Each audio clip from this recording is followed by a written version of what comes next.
From the pages of Sports Review Wrestling, December 1985, a 68-page thunderclap of body slams, blood feuds, babyface hope, and the bombastic theater of kayfabe, delivered in all caps, crimson ink, and the relentless rhythm of an era that refused to whisper. This wasn't a magazine. It was scripture. And this wasn't content. It was combat. In an age where Hulkamania ran wild and regional territories clung to their legacy with clenched fists and crimson foreheads at Sports Review, wrestling didn't just cover wrestling, it canonized it. From the opening cover, it's clear this is a celebration of no man less than Hulk Hogan himself, immortalized as the embodiment of American heroism, his golden locks blowing in the metaphorical breeze of liberty as he promises to take us around the world. But before you can even dig into the lead feature, the first 10 pages ambush you with a barrage of classic 80s mail-order madness. Locksmith schools, VHS tapes from Pro Wrestling Illustrated like Superstars and Superbouts, and one of the most persuasive subscription pitches of the era. For just $19, you could receive 12 full-color issues filled with glossy centerfolds and gritty match reports, all delivered to your doorstep like fan mail from the gods. By page 11, the meat hits the bone. The action explodes with regional reports from the blazing hot Mid-South territory, where titles change hands quicker than you can say, heel turn.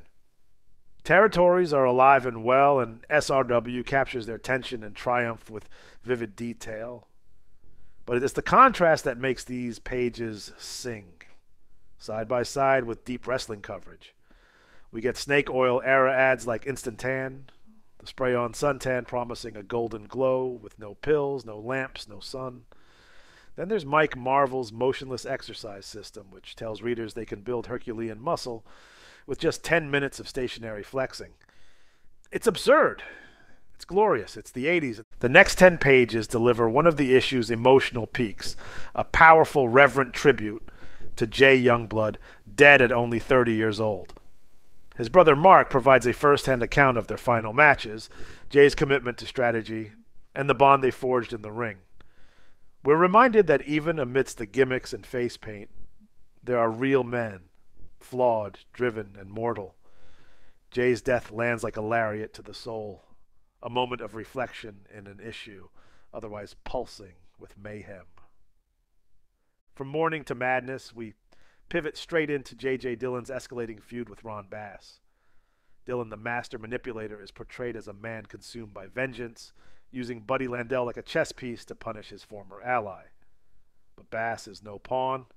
He's a sledgehammer. And in one of the issue's most brutal write-ups, he pummels Landel into a bloody mess, while Dillon watches the wreckage of his plan unfold. The story is pure Southern heat, betrayal, violence, and the high cost of obsession. Then it's time to get weird. The missing link takes center stage, a lunatic draped in green face paint and primal rage, described as a man lost between species, between sanity and psychosis.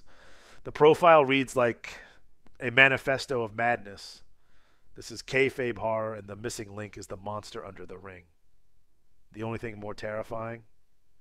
Nikita and Ivan Koloff, whose Cold War-fueled hatred for America drips from every paragraph. They aren't just villains. They're symbols of an ideological war, flattening American wrestlers and waving the Soviet flag in the face of every apple pie-loving reader.